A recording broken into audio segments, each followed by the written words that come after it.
தீபம் அகர்பத்தி ஒரு தெய்வீக அனுபவம்.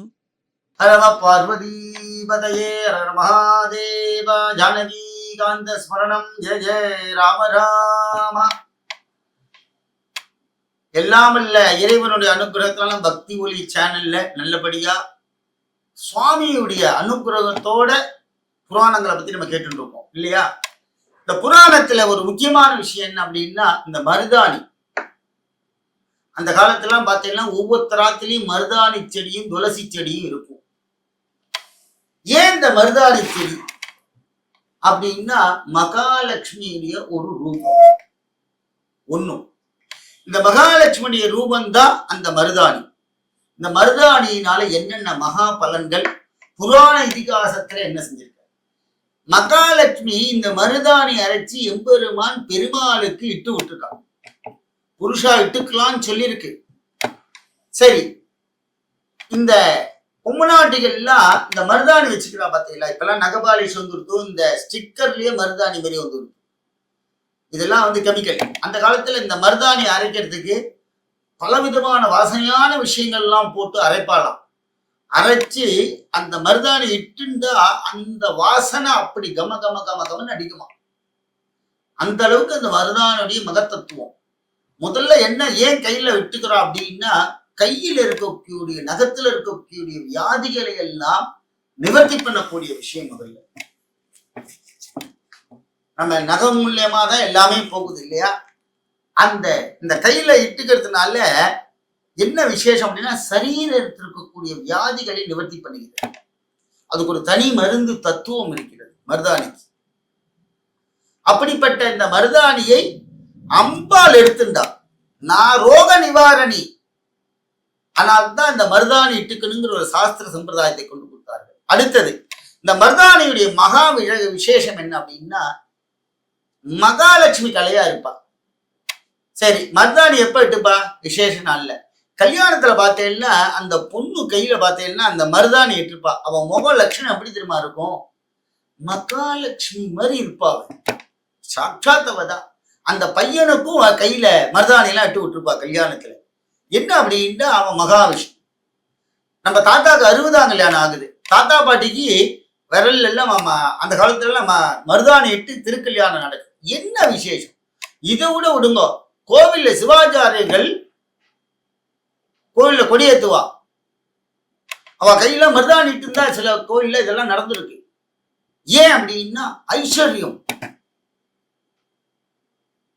சுவாமிகிட்ட அவ்வளவு அழகா போறாளா இவாள்லாம். சுவாமி கேட்கிறாராம், என்னைட்டு எனக்காக இவாள்லாம் அவ்வளவு அழகா இருக்காளே அப்படின்னு. சுவாமியே மயங்குறாரு நம்மள்கிட்ட. இந்த அடுத்தது, இந்த மருதாணி இருக்கிறதுனால முகத்தினுடைய அழகுத்தன்மை ரொம்ப பளிச்சுன்னு இருக்கும். சரீரம் மருதாணிக்கு அவ்வளவு பவர் சார்.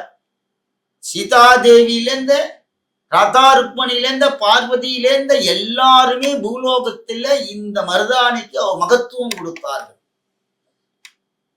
ராஜசபையில மகாராணி மகாராஜா கையிலையும் அந்த மருதாணி இல்லாமல் இருக்கவே இருக்காது. அழிஞ்சுட்டுனா உடனே இட்டுருவா. மங்களகரமா இருக்கும். சரி, அடுத்தது, சார் நான் ஆம்பளை கொஞ்சோண்டு மருதாணி இட்டா எனக்கு கஷ்டமா இருக்கு அப்படின்னு நீங்க சொல்றீங்க பார்த்தீங்களா? இந்த வருமானம் வருது பார்த்தீங்களா? நேர சம்பாதிச்சு எங்க கொண்டு கொடுக்குறோம்? மாமிகிட்ட கொண்டு கொடுக்குறோம். மாமி கையில மருதாணி இட்டுப்பா. இந்த யார் தெரியுமா? மகாலட்சுமி. மருதாணி வருமானத்தை கொடுக்கக்கூடியது. அழகா இருக்கும். நீங்க இந்த காலத்தை பார்த்தீங்கன்னா நகபாலிஷ் வச்சுருவா. நகபாலிஷ் இல்லாதவாளே கிடையாது முக்காவாசி. ஏன் இந்த குழந்தைகளுக்கு இப்படி கொடுத்துருக்கிற அம்பா அப்படின்னா, மகாலட்சுமியுடைய வருமானம் வரும். அதனால்தான் இந்த மருதாணி என்ன பண்ற எல்லாரும் அப்படின்னா, மருதாணியை இட்டு மகாலட்சுமியுடைய அனுகிரகத்தை பெறுறார்கள். ஒண்ணும். அடுத்தது, நம்ம பார்த்துல மருதாணி செடிங்கிறது யாருக்கான இடம் இருக்கு அப்படின்னா, மருதாணி செடி வச்சு வளரும்போது நம்ம என்னவோ நம்ம துளசிலாம் ஆத்துல வளர்ந்துரும்.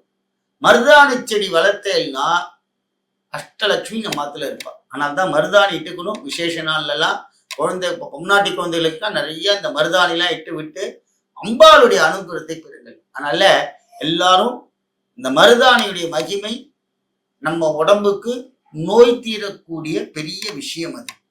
அதனால அது ஒரு அருமருந்தாக இருந்தும் தெய்வமாக நிற்கிறது. இந்த மருதாணிய வெள்ளிக்கிழமை வச்சுக்குங்க.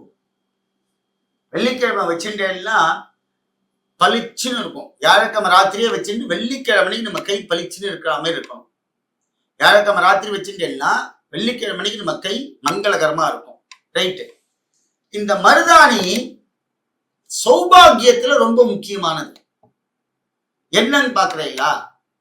ஒரு பொம்மநாட்டி நம்ம மாத்துல இப்ப வரலட்சுமி விரதம் வருது. இந்த பொம்மநாட்டிகளுக்கெல்லாம் நிறைய வெத்தலை பாக்கு குங்குமம் எல்லாம் கொடுப்போம். புடவையெல்லாம் வச்சு கொடுத்து வலையெல்லாம் வச்சு கொடுத்து அது என்ன பண்றேன்னா இந்த கெமிக்கல் ஒரு கூண் ஒன்று வந்துருக்கும், பச்சையா இருக்கு, அதை வைக்கிறார். நீங்க மருதாணி உங்க ஒரு சுமங்கலிக்கு நீங்க கொடுக்க போறீங்க அப்படின்னா முதல் அன்னைக்கு நீங்க மருதாணி இலைய பறிச்சு ஆத்துல அரைச்சி வச்சு அவளுக்கு அந்த உருண்டியா அதுல கொஞ்சோண்டு கொடுங்க. அதுல இருக்கிற ஒரு சந்தோஷம் எதுலையுமே கிடையாது. ஒன்றும் நீங்க அரைச்சி கொடுத்துட்டேன்னா அவ இட்டுப்பா கண்டிப்பா. இதுல ஒரு விஷயம் என்னன்னு தெரியுமா, இந்த கோன்லாம் நீங்க இந்த காலத்து டிசைன்ல போடுறேன், அந்த மருதாணியை கையில இடும்போது உள்ளங்கையில சில்லுன்னு இருக்குமா மருதாணி, ரொம்ப அப்படியே குளிர்ச்சியா இருக்கும். இட்டு பாருங்க, அந்த கோன்ல கிடையாது.